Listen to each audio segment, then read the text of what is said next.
Kami datang ke hadirat-Mu, ya Allah kami. Terima kasih pada hari ini kami boleh belajar dalam Bible Class Special hari ini. Bagaimana kami boleh melihat dari sudut pandang Alkitab tentang vaksinasi COVID ini Tuhan. Ada banyak berita di sekitar kami, dalam kehidupan kami orang Kristen, yang menakutkan, yang meresahkan, yang membingungkan. Kiranya firman-Mu boleh menerangi kami semuanya. Berbicara Tuhan Yesus melalui kebenaran firman-Mu yang Kau berikan kepada kami. Ini hamba-Mu yang penuh kelemahan, kekurangan, keterbatasan.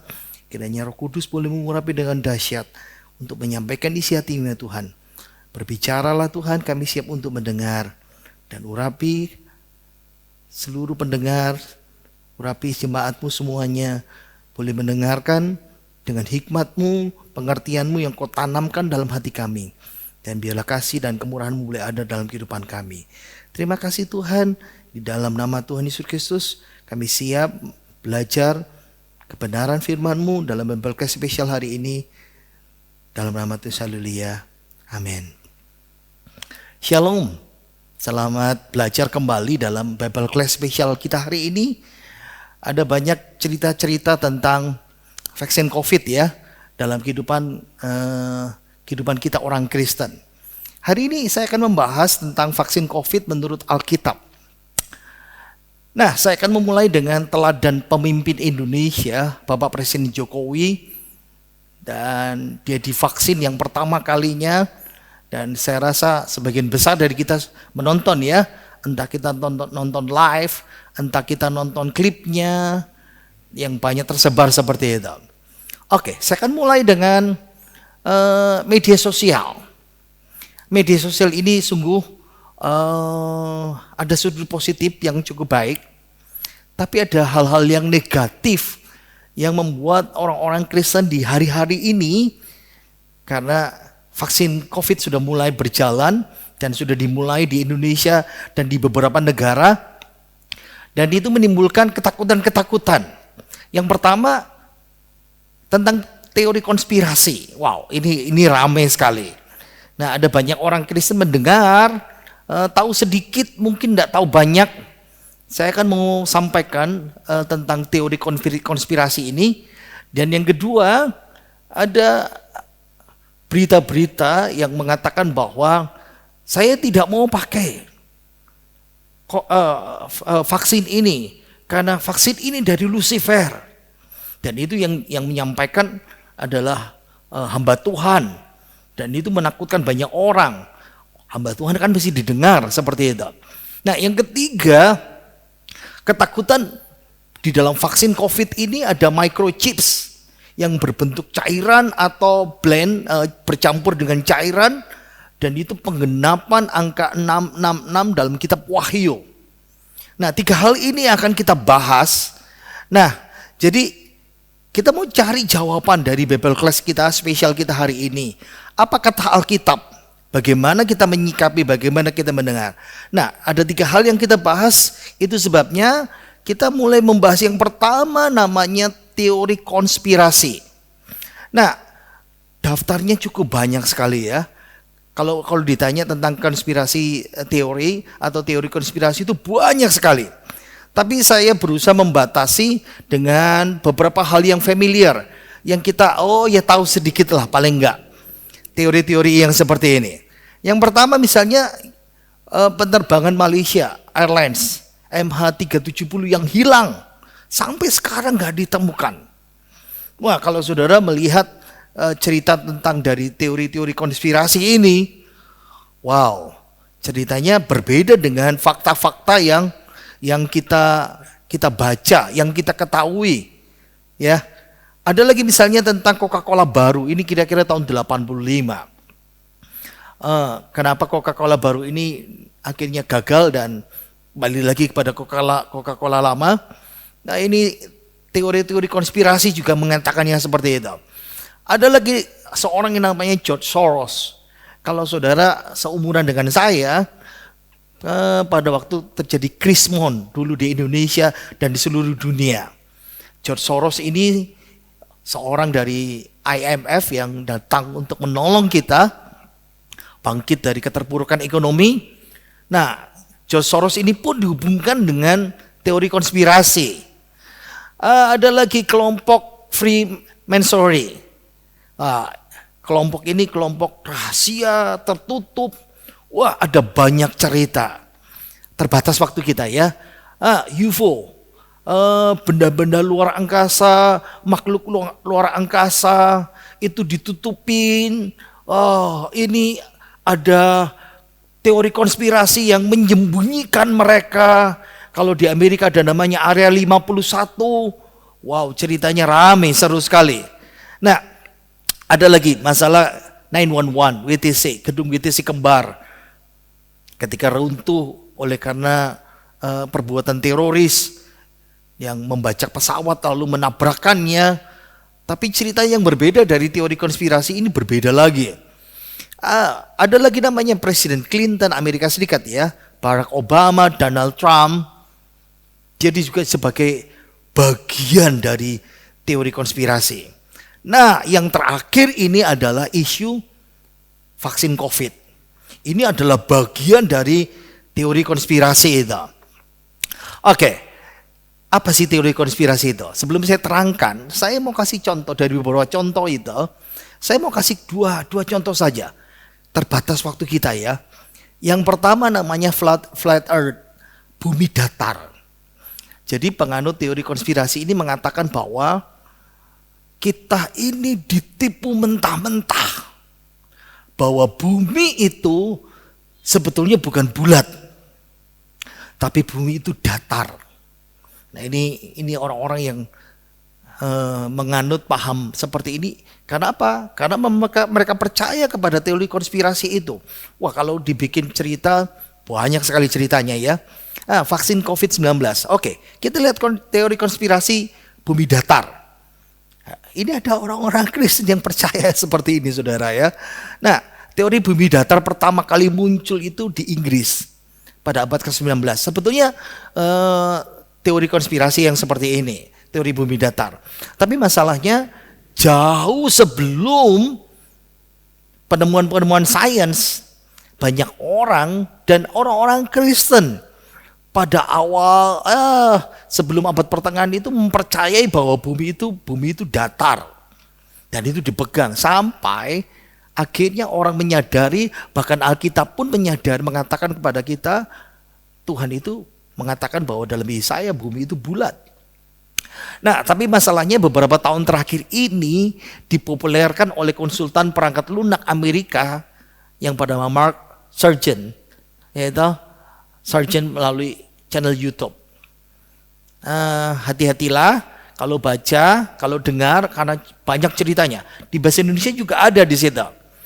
Tapi bagi saya, ingat ya, penganut teori konspirasi ini, salah satunya adalah bumi datar, mengatakan bahwa ada banyak bukti yang dipalsukan, disembunyikan. Misalnya Amerika Serikat dan Rusia dan beberapa negara yang mengirimkan astronot ke planet, ke bumi, ke bulan. Nah, ketika melihat orbit bumi, mereka pakai film Hollywood untuk melihat bahwa bumi itu bulat. Mereka katakan sebetulnya bumi itu cakram, datar seperti itu ya, atau bidang yang tidak terbatas. Terbatas waktu saya untuk menerangkan seperti ini. Ini teori konspirasi. Nah, yang kedua, Illuminati. Nah, mereka mengatakan teori konspirasi ini bahwa ada kelompok namanya Illuminati dan ini simbolnya. Mereka mengatakan ini teori konspirasi. Nah, jadi kalau saudara lihat itu ada mata di sini, ya, di sini ya, the eye of providence, mata yang menyediakan, penyedia. Nah, sebetulnya pada awalnya, saya keluarkan dulu lah, ini gambar mata Allah yang menyediakan melihat semuanya, ini ada dalam mata uang $1 di Amerika Serikat. Nah, sebetulnya ketika pertama kali uang $1 dipakai dan lambang ini dipakai, ini adalah lambang Allah. Ingat ya, Amerika berdiri karena dasar-dasar kekristenan, doktrin kekristenan, doktrin Alkitab. Allah itu melihat segala-galanya dan menyediakan. Dan mereka katakan yang teori konspirasi, mereka mengatakan bahwa nah ini simbolnya Illuminati. Nah makanya ada kata Novus Ordo Seclorum, ini tatanan dunia baru, New World Order. Ini tulisannya ada di sana. Jadi mereka lalu mulai berkata dan membelokkan bahwa ini adalah konspirasi besar yang terjadi di dalam dunia ini. Wow, ceritanya seperti itu, mereka bikin seperti itu. Oke, jadi kita mau bicara Illuminati sekarang, teori konspirasi Illuminati. Ingat ya, saya katakan tadi tuh, teori konspirasi itu ceritanya banyak. Mereka selalu hubungkan, nanti saya jelaskan sekali lagi. Nah, teori konspirasi Illuminati seperti apa? Mereka berkata begini, ada elit global, orang-orang yang menguasai dunia, mengendalikan dunia, atau berusaha mengendalikan seluruh dunia ini. Oh, kan Indonesia punya presiden. Oh enggak, mereka katakan. Bahkan presiden-presiden di seluruh dunia ini, perekonomiannya, politiknya, semuanya dikuasai oleh sekelompok elit global ini. Nah itu namanya teori konspirasi Illuminati. Nah seperti kebanyakan teori ya konspirasi, kepercayaan tentang kelompok elit global Illuminati ini variasi. Yang satu bilang A, yang satu bilang B, yang satu bilang C, dan tidak bisa memberikan sinopsis kesimpulan yang pas, yang sama, tapi mereka punya satu nada. Ini semuanya konspirasi atas dunia ini yang dilakukan oleh kelompok Illuminati. Nah, jadi sebetulnya teori ini pertama kali dipopulerkan oleh beberapa orang teori-teorinya, lalu dibukukan dan difilmkan. Lihat ya, konspirasi teori, banyak sekali. Republic of Lies, ini tentang Amerika Serikat. Yang banyak bohong katanya ya, kelompok Illuminati dan bla bla bla bla. Nah ini yang terakhir. COVID-19 itu adalah bagian dari teori konspirasi. Kelompok Illuminati bergerak di situ. Nah, teori konspirasi ini akhirnya sebetulnya ini fiksi. Apa itu fiksi? Kalau saudara suka film misalnya film Superman, atau kalau saudara suka film Star Trek, itu fiksi. Nggak ada bukti sejarah, nggak ada ceritanya yang sebetulnya. Itu hanya cerita fiksi. Cerita kayak novel, bukan cerita sesungguhnya, tapi mulai dikultuskan seperti agama. Nah, Illuminati ini saya teruskan ya, saya jelaskan ya. Kata mereka, kata teori konspirasi ini dewan elit pribadi. Bisa pribadi atau delegasi, bisa dari beberapa negara. Mereka duduk sebagai dewan elit, mereka mengendalikan seluruh bank-bank besar di dunia. Makanya kalau mereka mau bikin ekonomi dunia kolaps, jatuh. Nah, makanya kenapa George Soros itu dulu dihubungkan dengan kelompok ini. Jadi kelompok Illuminati mempercayai bahwa dewan elit ini, Illuminati ini menciptakan inflasi, resesi, depresi, memanipulasi pasar dunia, stock exchange dan macam-macam pasar saham, mendukung para pemimpin tertentu atau bikin kudeta di suatu negara. Nah, misalnya gini.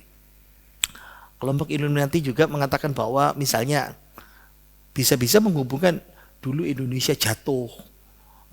Itu misalnya Presiden Soekarno, lalu misalnya Presiden Soeharto, pergantian presiden itu juga itu dipakai kelompok Illuminati yang menggerakkan semuanya. Nah sekarang ini diceritakan bahwa dunia dilemahkan dengan virus namanya corona, supaya kelompok Illuminati mencapai tujuannya. Jadi tujuan konspirasi Illuminati ini, kata teori mereka, itu menciptakan krisis, mengelola krisis global, lalu mengkontrol ekonomi, berpusat pada etika agama satu dunia. bukan Kristen, tapi ini berarti New World Order, tatanan dunia baru. Wow.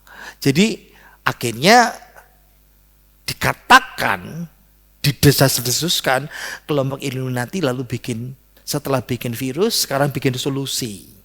Lalu bikin solusi, antivirus, vaksin terjadi, sengsara dunia dan bla bla bla. Nah, orang Kristen termakan dengan cerita ini, lalu menghubungkannya dengan kitab Wahyu. Oh, itu betul. Illuminati itu bagian dari antikris. Apalagi beredar di medsos itu banyak ya, pemberian chips. Nanti kalau kita disuntik dengan vaksin itu chips dalam bentuk cairan masuk dalam tubuh kita. Ini pekerjaan antikris. Lalu ada klip-klip ya yang banyak. Saya tidak mau. Kalau saudara bisa berbahasa Inggris, saya akan potong tangan saya kalau saya berani, kalau saya divaksin, dipaksa divaksin. Karena ini pekerjaan antikris. Nah, makanya mereka berkata ini kelompok Illuminati ini tatanan dunia baru, New World Order, mengatur seluruh dunia. Nah, pertanyaannya, benar enggak? Apa betul vaksin ini bagian dari tanda antikris? Oke, kalau vaksin nanti kita bahas masalah kedua ya. Oke, makanya saya katakan sekali lagi, beberapa pendeta, pengkhotbah terjebak dengan teori konspirasi. Sesuatu yang masih GJ, apa itu gak jelas. Fiksi kultus, desas-desus, isu. Tapi dijadikan bahan khotbah, landasan firman Tuhan. Menyedihkan sekali. Memang di sisi lain, teori konspirasi ini entertain, menghibur.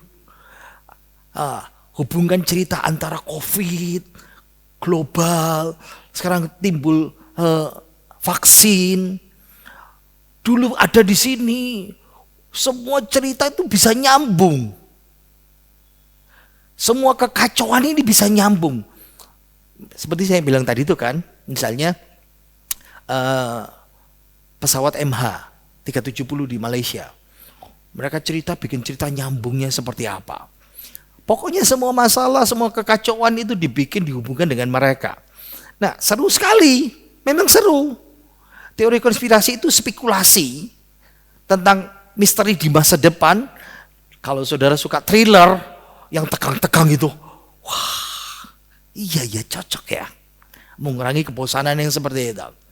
Nah, kalau sekarang saya sebelum membahas, saya mau tunjukkan bahwa konspirasi itu ada dalam cerita Alkitab. Terbatas waktu kita ya. Nabi Nathan, dia datang dan menegur Daud, cerita tentang ada seorang yang kedatangan tamu, dia tidak mau mengorbankan dombanya yang banyak, dia ambil domba tetangga satu-satunya, dan Daud marah. Lalu Nathan mengungkapkan, kamu juga bikin persekongkolan yang sama, konspirasi yang sama, membunuh Uria. Jadi Nabi Nathan membongkar konspirasi Daud untuk membunuh Uria. Cerita yang paling lengkap, yang paling jelas, yang paling kita mengerti, konspirasi Yudas mengkhianati Yesus. Orang yang kucium, itulah Yesus. Nah, itu konspirasinya di situ. Nah, ada lagi cerita dalam Kisah Rasul pasal 23. Saya pernah berkhotbah ini juga ya. Keponakan Paulus datang, dia dengar ada konspirasi membunuh Paulus dalam persidangan. Jadi dia datang kepada Paulus, cerita waktu dia di penjara, lalu Paulus bawa dia kepada perwira Romawi, dan Paulus diungsikan, dan gagallah konspirasi itu. Jadi kalau cerita konspirasi itu ada dalam Alkitab, tapi ini bukan kelompok Illuminati. Ya. Konspirasi menurut Alkitab itu perbuatan jahat yang tersembunyi, konspirasi yang takut disingkapkan, diungkapkan. Nah, kalau kita baca dalam Yohanes pasal 3 ayat yang ke-20 versi bahasa Indonesia masa kini, bahasa Indonesia sehari-hari, setiap orang yang berbuat jahat benci kepada terang. Ia tidak mau datang kepada terang supaya perbuatan yang jahat itu jangan kelihatan. Nah, ini berarti kita bisa melihat ya, bicara tentang konspirasi di sini. Konspirasi itu perbuatan gelap tersembunyi yang takut diungkapkan. Dan perintah firman Tuhan jelas dalam Alkitab.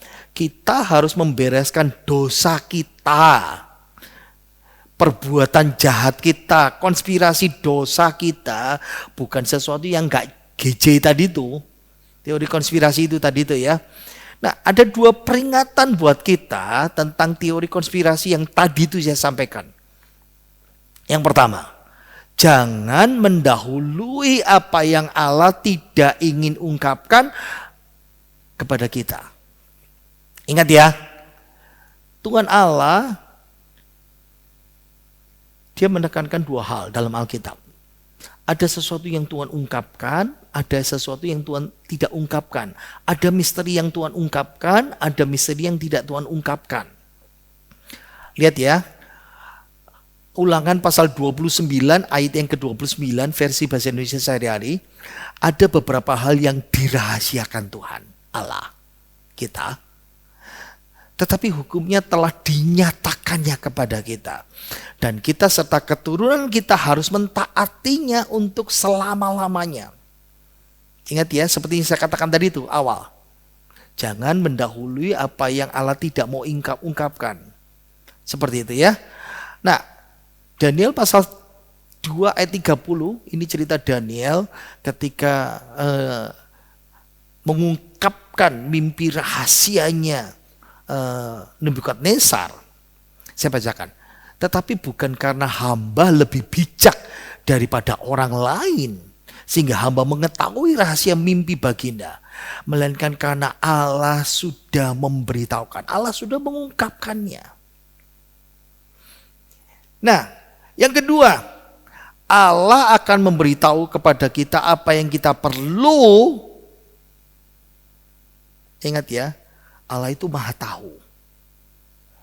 Tapi dia tahu dalam tahap demi tahap apa yang perlu diungkapkan. Nah, sama seperti kayak ginilah. Misalnya dalam kitab Kejadian, ketika Adam dan Hawa jatuh dalam dosa, Allah menyatakan rencana penyelamatan. Tapi nama Yesus tidak disebutkan. Kejadian 3:15. Lalu mulai Tuhan bicara waktu perjanjian Nuh, perjanjian Abraham, perjanjian Israel, perjanjian Musa, perjanjian lalu disampaikan berita firman Tuhan kepada nabi-nabi. Jadi Allah menyampaikan sesuatu kepada saudara dan saya dalam tahapan-tahapan itu. Nah, misalnya Markus pasal 13 ayat 32. Tetapi tentang hari dan saat itu, tentang bicara akhir zaman, waktunya kapan, seorang pun tidak tahu. Malaikat pun tidak, anak pun tidak. Bukan berarti Yesus tidak maha kuasa. Yesus itu Allah. Allah manusia sejati. Tapi Yesus mengatakan itu prioritas. Itu hak prerogatif Allah yang mengungkapkan. Yesus, anak dan Bapa itu setara. Sama-sama maha tahu. Tapi hak Bapa yang mengungkapkan itu semuanya. Wahyu pasal 10 ayat 48. Ketika itu Rasul Yohanes mendapatkan penglihatan di Pulau Patmos tentang akhir zaman. Nah, lalu dalam Wahyu pasal 10 48, ketika Yohanes dia mendengar ketujuh guru itu berkata, dia mau tulis, tapi Tuhan berkata, jangan tulis. Dirahasiakan Tuhan. Nah, jangan berspekulasi. Nah, perintah Allah berhubungan dengan teori konspirasi ya. Jangan kita terlibat dengan spekulasi. Hendaknya kita tidak terlibat dengan spekulasi yang tidak berguna. Dengan baik-baik tidak berguna itu. Itu menyita waktu kita, usaha kita, pikiran kita, pelayanan kita dari Kristus. Itu cara iblis mengalihkan perhatian kita dari Tuhan. Lihat ya, ini ayatnya 1 Timotius pasal 1 ayat yang ke-3b. Nah, ceritanya Timotius menghadapi orang-orang yang suka dengan hal-hal yang sama persis seperti kita lakukan. Aku mendesak supaya engkau ditinggalkan di Pulau Kreta, lalu menasihatkan menasihatkan orang-orang tertentu agar mereka jangan mengajarkan ajar lain ataupun sibuk dengan dongeng silsilah yang tidak putus. Nah, bagi kita sekarang sibuk dengan teori konspirasi yang hanya menghasilkan persoalan belaka. Bukan tertib hidup keselamatan yang diberikan Allah dalam iman.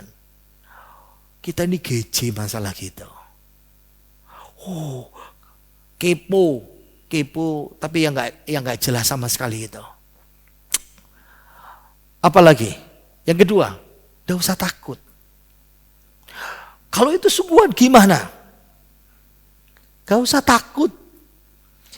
Teori konspirasi itu menghidupkan roh ketakutan kita. Jiwa kita, roh kita, dan kita dibunuh dengan ketidaktahuan dan mudah tertipu. Hidup dalam ketakutan seperti itu. Ingat, Tuhan memanggil kita untuk sesuatu yang lebih baik daripada spekulasi. Apalagi namanya teori konspirasi ini. 1 Timotius pasal 1 ayat yang ke-7. Sebab Allah memberikan kepada kita bukan roh ketakutan. Ingat ya. Roh Kudus itu bukan roh yang membangkitkan ketakutan. Tapi roh yang membangkitkan kekuatan, kasih, dan ketertiban. Kalau saudara fokus, kalau jiwa saudara, kalau roh saudara dikasih makan yang seperti teori-teori konspirasi ini, yang timbul adalah ketakutan-ketakutan seperti itu. Lihat ya, Roma pasal 8 ayat 31. Sebab apakah yang akan kita katakan tentang semuanya ini? Jika Allah di pihak kita. Saya kasih gambar Superman ini. Kita anak ini, ya. Kita anak yang kecil itu. Mau iblis kek yang bekerja kek, mau orang yang hebat konspirasi, yang elit-elit global, tidak bisa melawan Allah kita. Amin. Nah, satu lagi masalah dengan teori konspirasi, apa sih? Mereka terlalu membesarkan masalah-masalah duniawi. Memang menarik untuk urusan politik thriller yang tadi itu ya. Tapi ini bukan syarat yang diperlukan untuk kehidupan Kristen. Karena hidup Kristen adalah fokus hidup saleh, hidup kudus di hadapan Tuhan. Mengungkapkan kebenaran itu bagus. Itu perintah Tuhan, tapi kebenarannya dari firman Tuhan. Bukan terobsesi dengan rumors, isu, desas-desus, teori yang setengah terbukti. Itu berbahaya. Gak jelas. Efesus pasal 5 ayat yang ke-11 sampai 14 itu pedolaman yang baik ya. Lihat ya. Ayat 11. Jangan turut mengambil bagian dalam perbuatan-perbuatan kegelapan. Ini penekanannya. Yang tidak berbuahkan apa-apa. Tetapi sebaliknya telanjangi perbuatan-perbuatan itu. Berarti lihat ya ayat 11. Perbuatan kegelapan, konspirasi itu tidak menghasilkan apa-apa. Untuk pertumbuhan rohani kita maksudnya. Menghasilkan ketakutan. Ayat 12. Jangan fokus kepada masalah isu, dasar-dasar dan seperti ini. Lihat ya ayat 12. Sebab menyebutkan saja apa yang dibuat oleh mereka di tempat-tempat tersembunyi telah memalukan. Nah lalu gimana kita mengeksposnya? Bukan dengan dugaan, kekhawatiran, ketakutan, perdebatan yang tidak pernah berakhir. Tapi lihat ayat 13, 14. Kita baca ya. Tetapi segala sesuatu yang sudah ditelanjangin oleh terang itu menjadi nampak. Sebab semua yang nampak adalah terang. Itulah sebabnya dikatakan bangunlah. Hai kamu yang tidur dan bangkitlah dari antara orang mati. Dan Kristus akan bercahaya atas kamu. Jawabannya apa? Gimana kita mengungkapnya? Ceritakan fakta sebenarnya. Jangan cerita isu, dasar-desus, termasuk teori konspirasi yang paling penting. Tunggu waktu Tuhan menerangi kegelapan itu. Jangan biarkan dirimu dikasih makan hal-hal yang gelap-gelap ini. Ya, spekulasi tidak ada ujungnya. Teori konspirasi itu ceritanya itu terus selalu ada, setiap ada isu baru, ada masalah baru, ada persoalan baru muncul lagi. Dan itu buang-buang waktu kita. Yang paling buruk, saudara mulai terobsesi dan melumpuhkan karena kita takut dan kita ditarik dari kasih Kristus. Salah siapa? Salah dewi. Hindari misteri yang belum Allah pilih untuk diungkapkan. Biarkan Allah bekerja dengan waktunya. Ini benar apa enggak? Relax. Tuhan nomor satu. Bukan musuh kita. Bukan iblis. Bukan antikris. Bukan konspirasi. Bukan elit global. Lihat ya, Ayub 42 ayat yang kedua. Aku tahu bahwa engkau sanggup melakukan sesuatu. Dan ini saya suka, tidak ada rencanamu yang gagal. Rencana dunia ini sudah Tuhan tulis di dalam Alkitab dari Kejadian sampai Wahyu. Wahyu pasal 4 sampai pasal 22 belum kita belum jalani. Kita belum lewat Wahyu pasal 4 sorry. Wahyu pasal 4 sampai pasal 22. Tapi itu sudah tulis dan rencana Tuhan sampai pada akhir tidak ada yang gagal. Besok minggu saya akan berkhotbah tentang kedaulatan Tuhan dan tanggung jawab manusia. Tentang free will kita ya. Oke, saya teruskan. Di atas segalanya ya. Jangan takut. Pemazmur saja mengungkapkan pada kita bagaimana Allah itu pegang kendali atas hidup kita. Lihat ya, Mazmur pasal 2 ayat 2 dan 4. Raja-raja dunia bersiap-siap dan para pembesar bermufakat bersama-sama.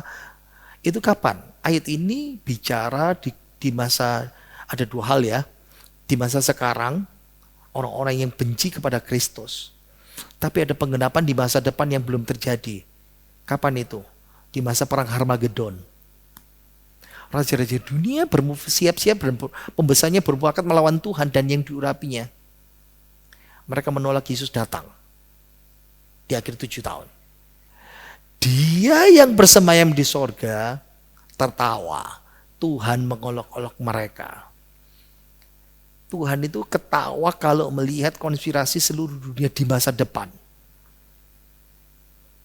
Di akhir masa 7 tahun antikris. Pada perang Harmagedon Tuhan hanya ketawa.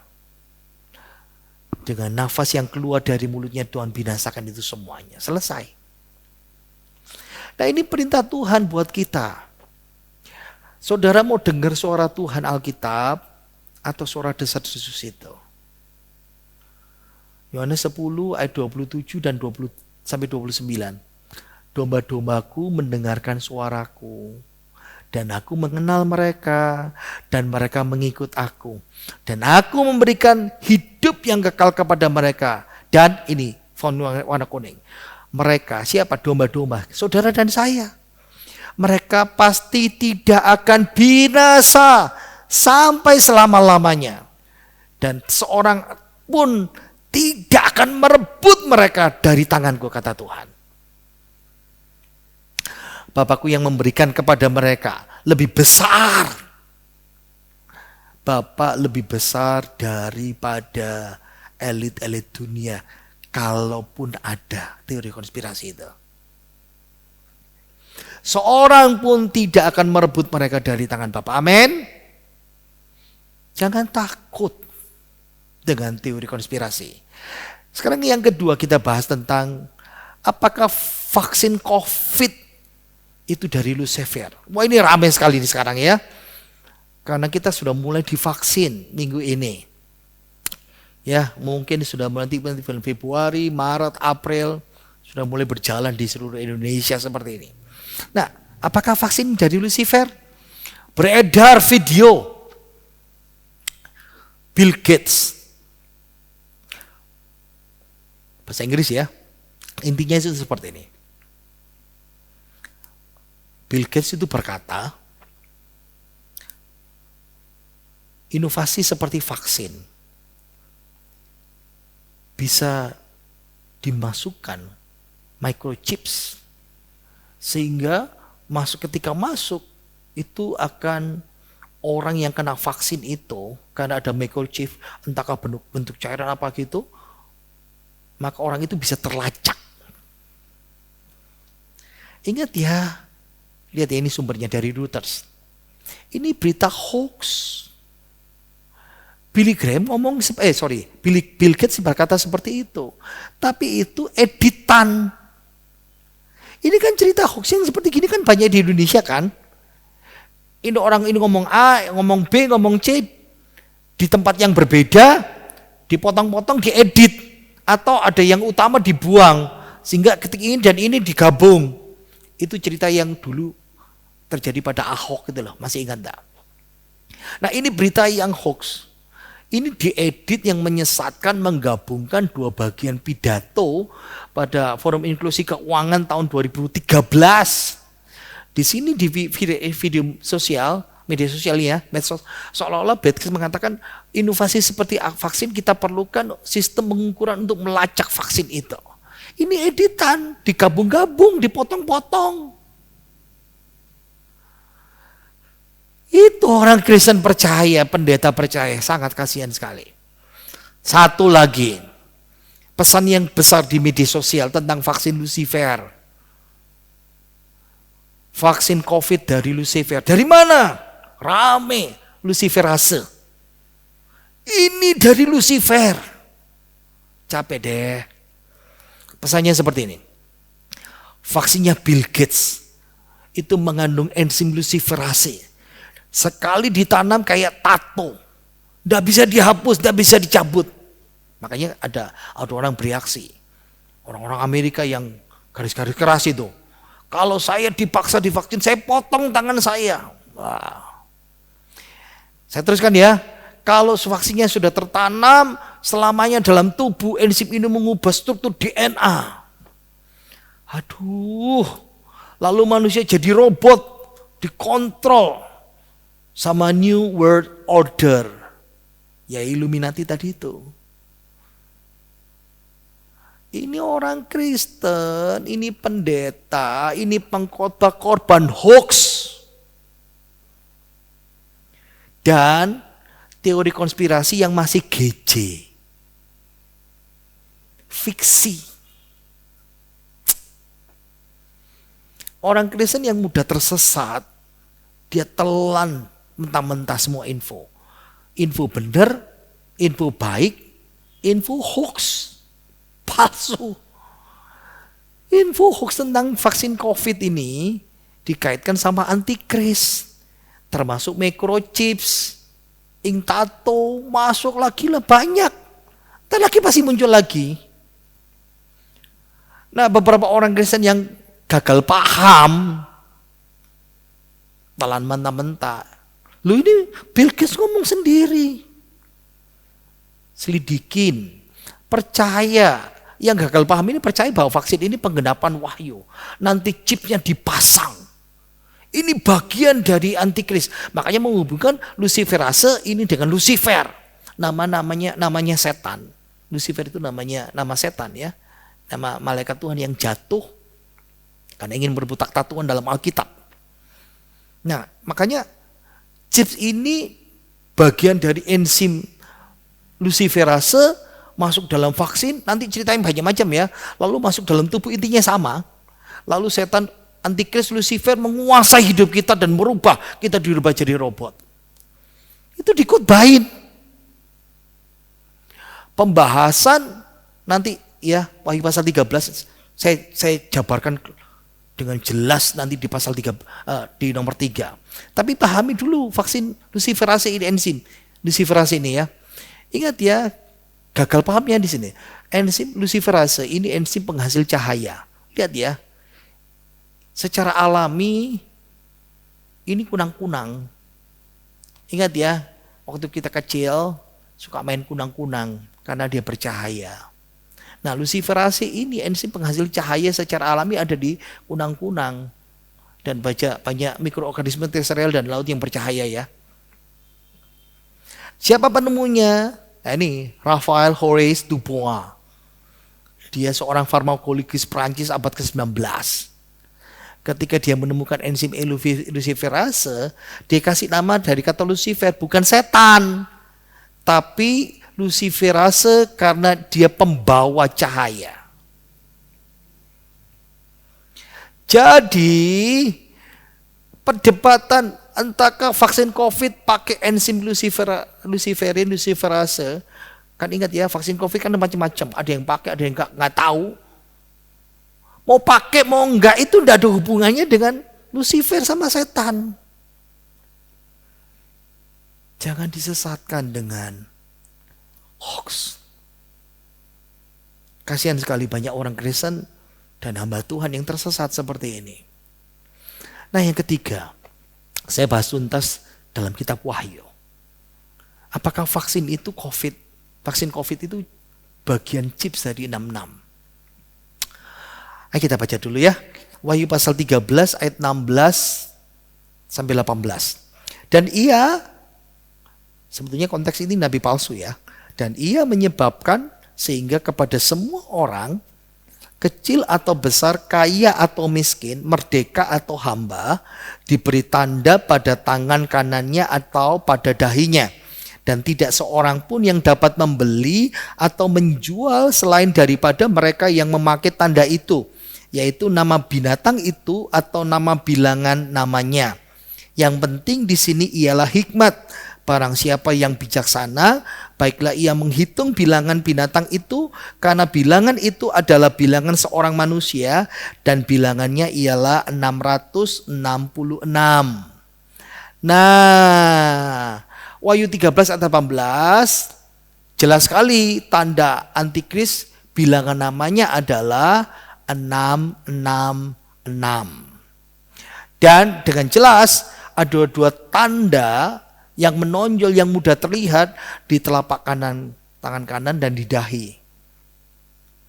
Jelas sekali Alkitab mengatakan begitu. Nah, vaksin COVID ini dihubungkan dengan 666. Ini lagu lama. Ini lagu lama yang berulang-ulang dalam dunia kekristenan. Ingat tak ketakutan di masa lalu? Barcode. Lihat ya. Dimulai dengan 6, di tengah 6 dan akhirnya 6. Tahun 80-an orang takut dengan barcode. Jangan mau pakai barcode. Ini antikris. Pendeta-pendeta khotbah beberapa yang tersesat. Apa yang terjadi? Lihat ya. Bahkan toko buku Kristen, orang jual Alkitab, ada barcode-nya 666 seperti ini. Hah? Ini ketakutan masa lalu. Jangan mau pakai barcode nanti di dahi dan di tangan. Hati-hati. Bro, sis, ini cerita dulu. Ini lagu lama ini. Nah, ketakutan masa kini, dalam vaksin itu ada chips. Sudah dibantah tadi itu. Tadi saya mau terangkan tentang chips ini. Chips ini masih ada sih, memang ada. Bahkan sekarang ini sudah beberapa tahun ini sudah mulai dipakai di beberapa negara.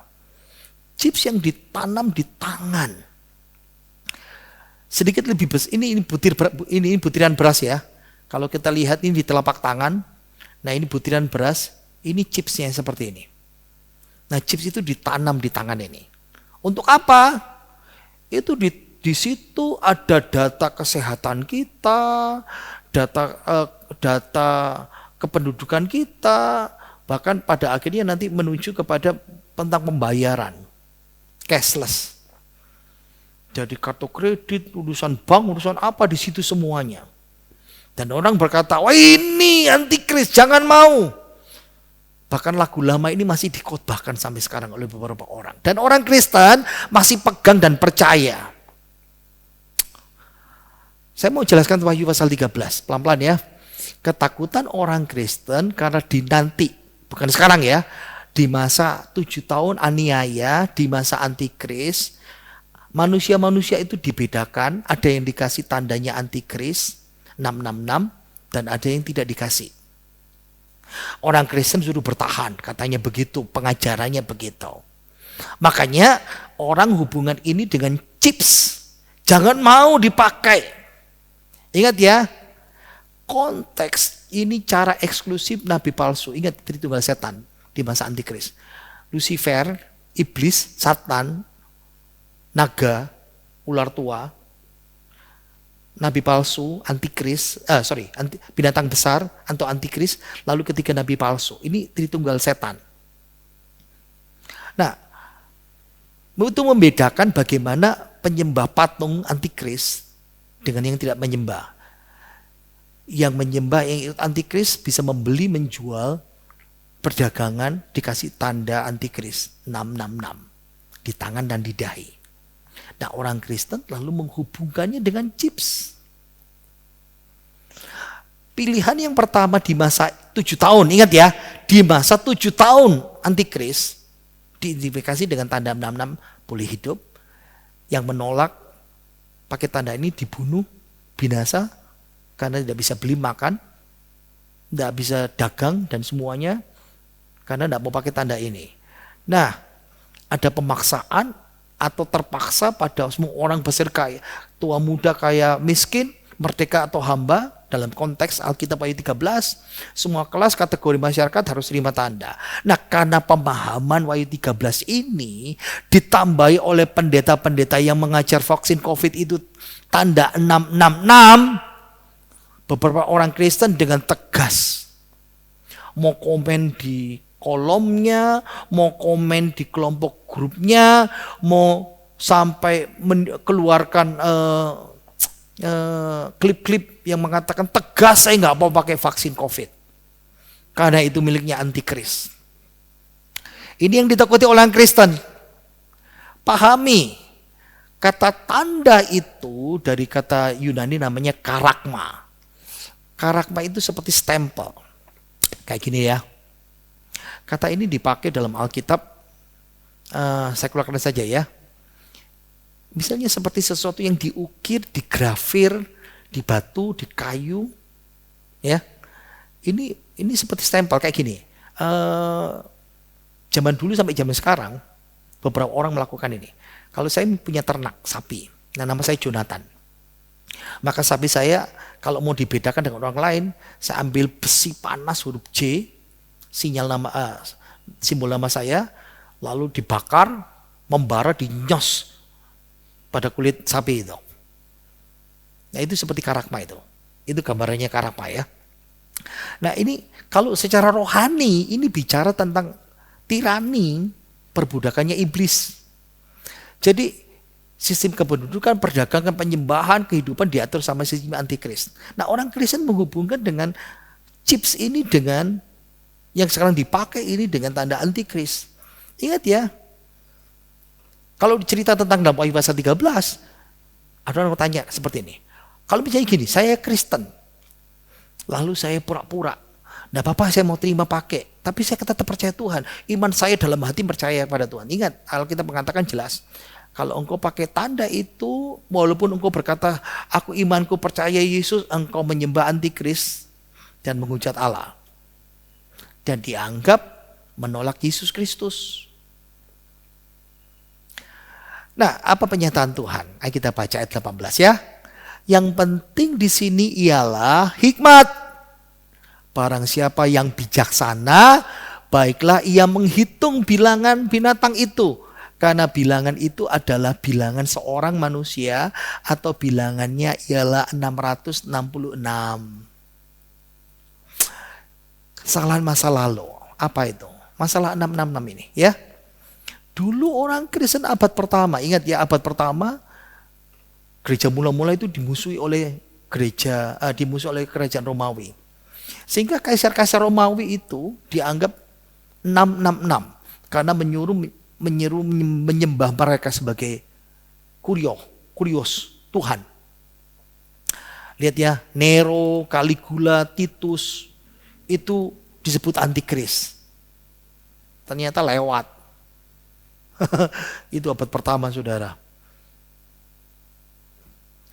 Hitler, Mussolini, atau Napoleon pernah dianggap sebagai antikris. Masih enggak tahun 80-an, 90-an. Pendeta berkhotbah, lihat yang ini. komputer juga pernah dianggap sebagai antikris. Lihat ya, dari sini ya, kelipatannya ya. A, B, C, D, dan semuanya ya sampai Z. A itu 6, B itu 12. Kelipatannya 6, 12, 18, 24, bla bla bla. Lalu dicari komputer, set. Ketemunya totalnya 666. Jangan pakai komputer. Itu antikris. Itu dikhotbahkan pendeta-pendeta yang tersesat pada tahun 80-an 90-an. Kalau betul, berarti kita semuanya punya antikris kan sekarang. Saya pakai laptop. Gereja kita pakai laptop. Saudara pakai HP. Saudara pakai smartphone. Semua alat-alat elektronik kita dari komputer. Komputerisasi. Semua orang pakai sekarang. Masih tetap percaya itu antikris. Capek deh. Praktek otak-atik ini, kalau dalam istilah teologi namanya gematria. Otak-atik dalam kekristenan, penafsiran 666 itu umum. Dari abad pertama dulu sampai sekarang. Jumlahnya ratusan. Mengutak-utik bahasa Alkitab ya. Alkitab Perjanjian Lama itu dari bahasa Ibrani, ada sedikit bahasa Aram. Lalu Perjanjian Baru itu dari bahasa Yunani. Di abad kedua, Alkitab Perjanjian Baru Yunani diterjemahkan dalam bahasa Latin. Orang mulai otak-atik ada spekulasi. Nah ini pendeta-pendeta yang sama persis sampai seperti sekarang. Lihat ya, ini huruf Yunani, Alkitab Perjanjian Baru. Alpha, beta, gamma, delta, epsilon. Nah ini waktu sekolah Alkitab ya. Masih apal caranya belajar seperti itu. Nah, alpha, beta, iota. Ini angka-angka yang mulai dikasih angka. Sama seperti huruf Ibrani. Huruf Ibrani bacanya jadi sini ya. Alef, bet, gimel, dalet, he. Ya, lihat di sini. Alef dikasih 1, bet 2, gimel 3 dan semuanya itu. Lalu mulai praktek otak-atik cocokologi, gematria ini sepanjang sejarah kekristenan dari abad pertama sampai sekarang. Makanya cocokologi ini COVID lalu ditarik. COVID itu 666 antikris. Capek sekali masalah menghadapi seperti ini. Capek deh. Bill Gates, microchips, enzim luciferase. Ini cocokologi. Apakah vaksin seperti ini? Ya, ingat ya, praktek gematria ini menemukan arti tersembunyi, menafsirkan Alkitab, itu lagu lama. Dan berulang setiap generasi dan setiap ada masalah. Makanya Tuhan Yesus bilang, yang penting di sini adalah hikmat. Miliki hikmat rohani, pengertian rohani. Bedakan dalam roh kita, Roh Kudus memahami Alkitab dengan cara yang betul. Hermeneutiknya yang betul, menafsirkannya yang betul. Jangan asal comot lalu digabung-gabungkan dengan hoax. Capek.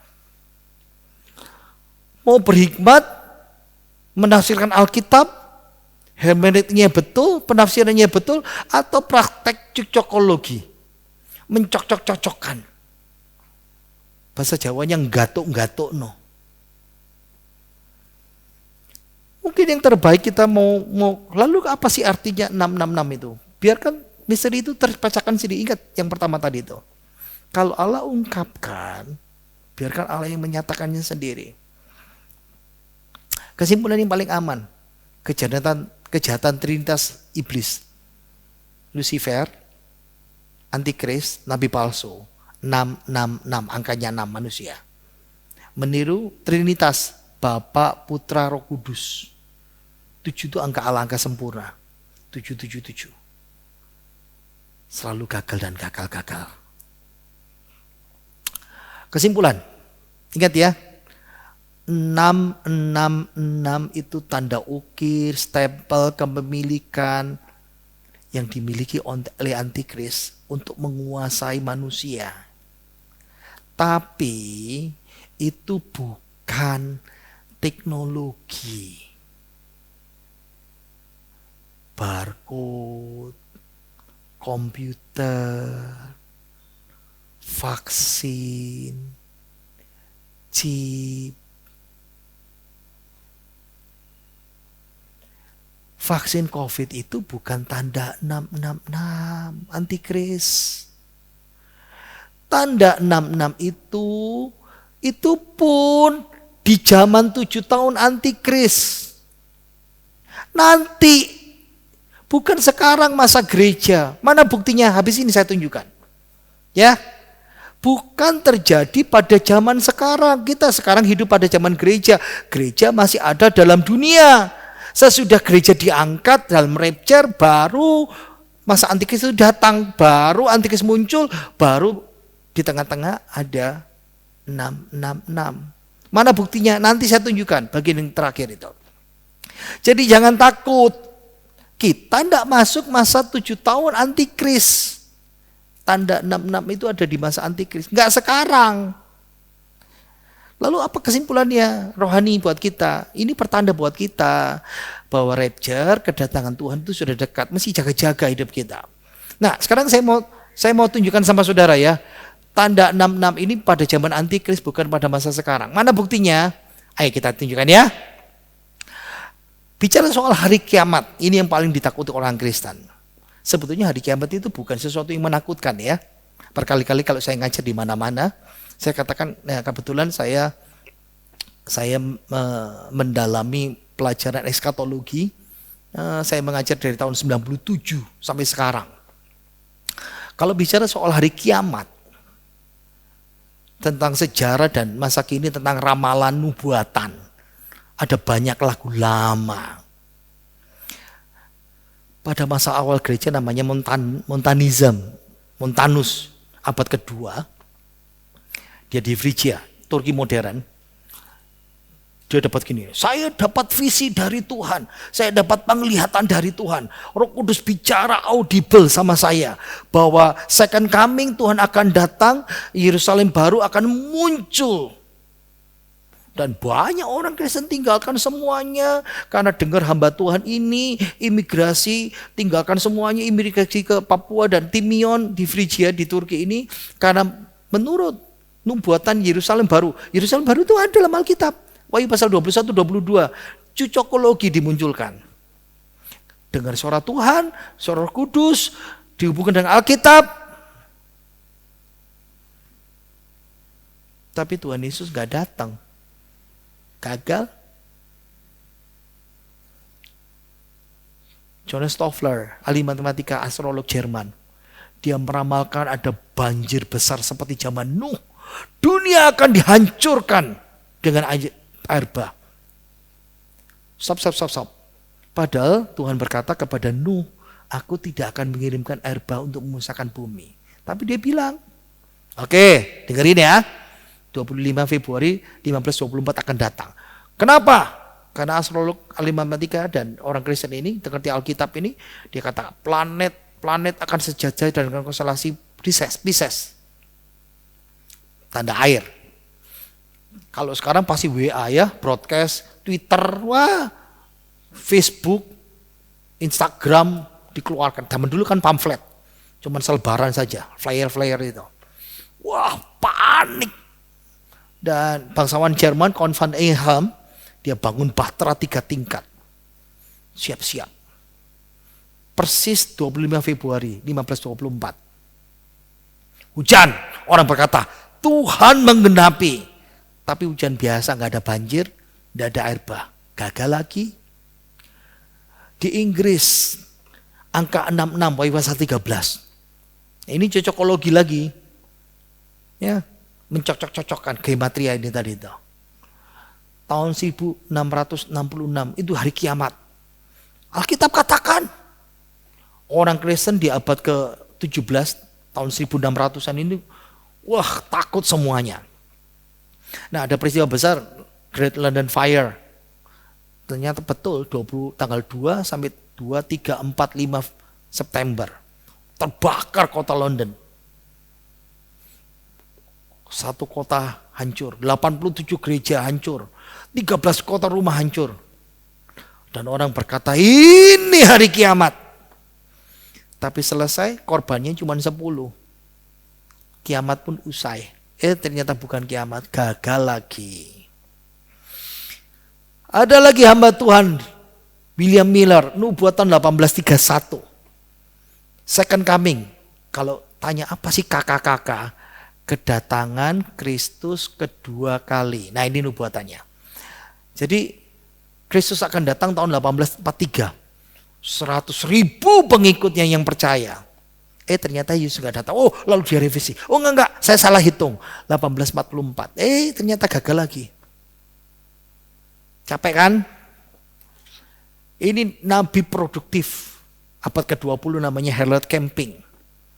Dia penyiar audio, dia penginjil, suka berkhotbah, pakai numerologi, biblika, itu cocokologi tadi tuh.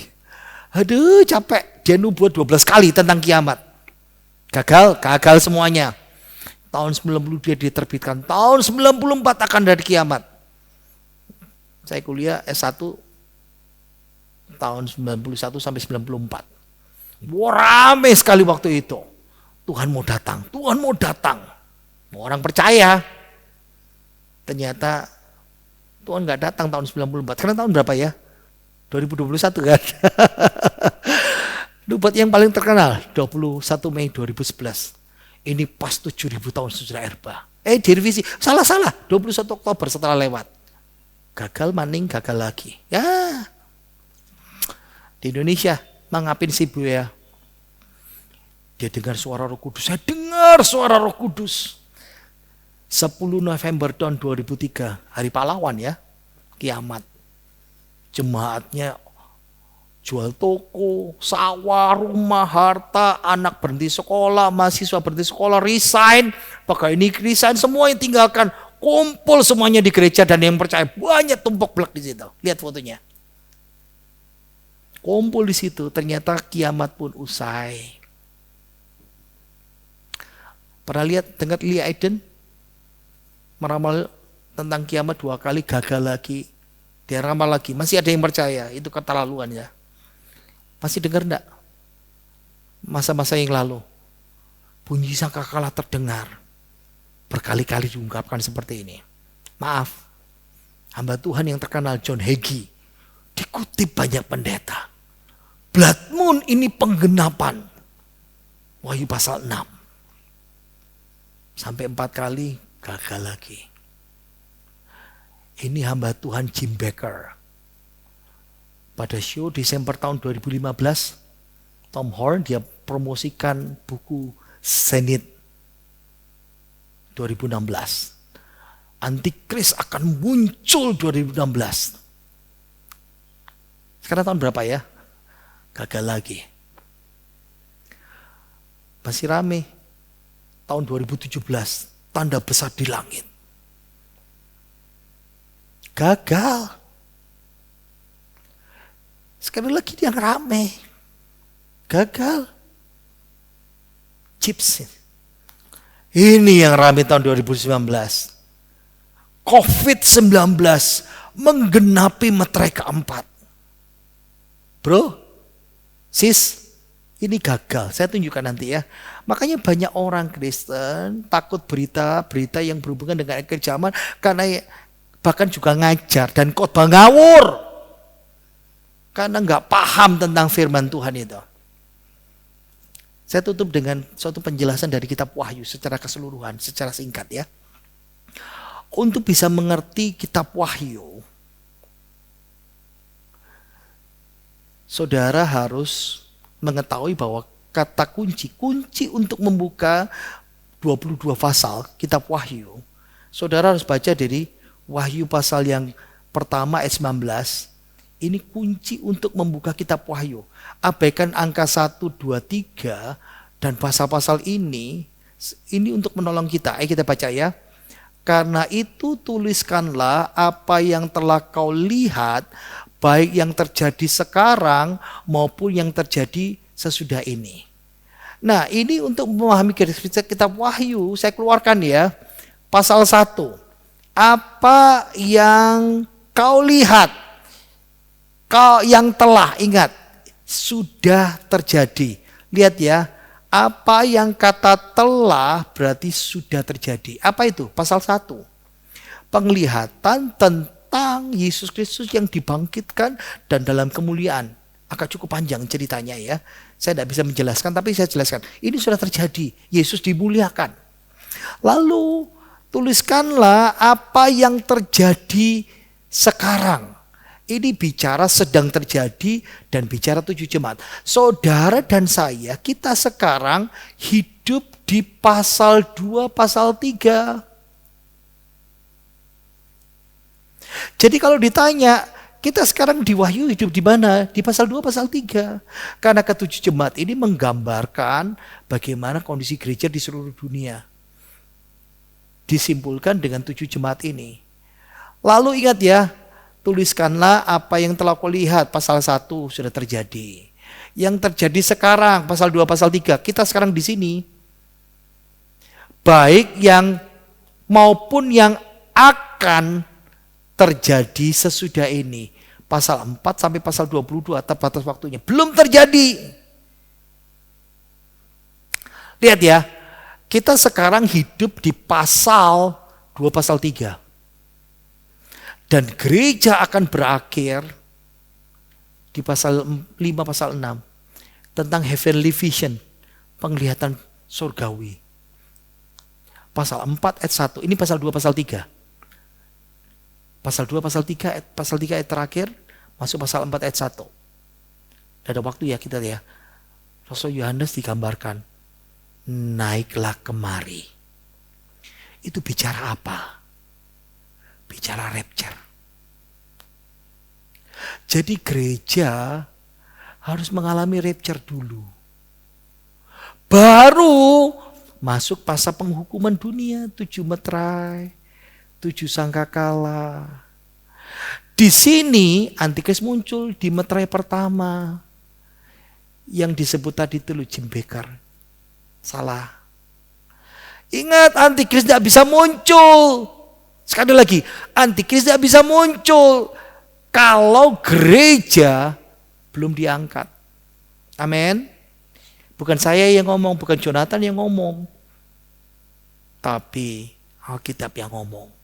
Kita diangkat dulu, baru antikris muncul di dalam dunia. Itu pasal 1. Nah kalau orang bilang COVID itu masa meterai keempat. Salah bro, salah sis. Sampar di meterai keempat itu hukuman. Saya kasih tanda kurung, COVID. Ingat ya, COVID itu bukan menggenapi meterai keempat. Karena ingat ya, gereja harus diangkat dulu. Baru antikris muncul, meterai pertama. Saya singkat ya, masuk meterai keempat. Baru ada sampar. Penyakit wabah atas seluruh dunia yang membunuh seperempat penduduk dunia. Alkitab mengatakan seperti itu.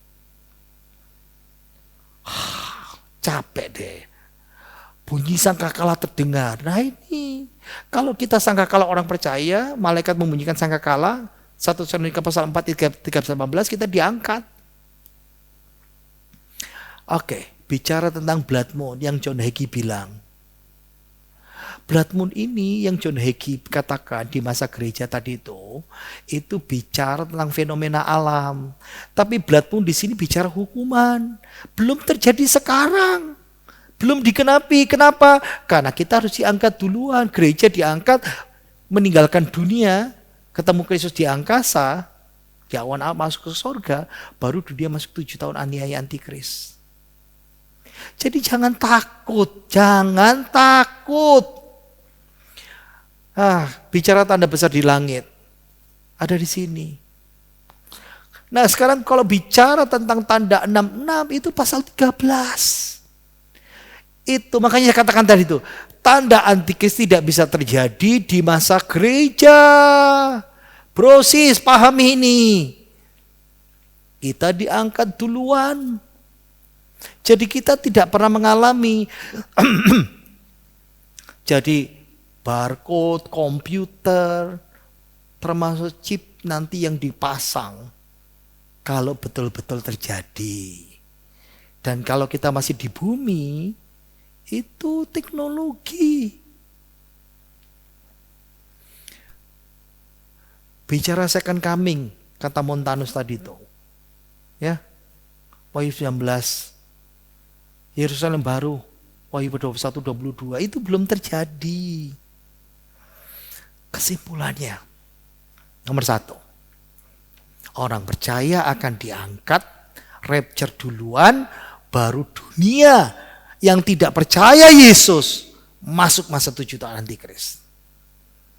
Tanda 66 antikris tidak bisa terjadi sekarang. Tidak bisa terjadi sebelum orang percaya diangkat Kristus dalam rapture itu. Jadi jangan takut.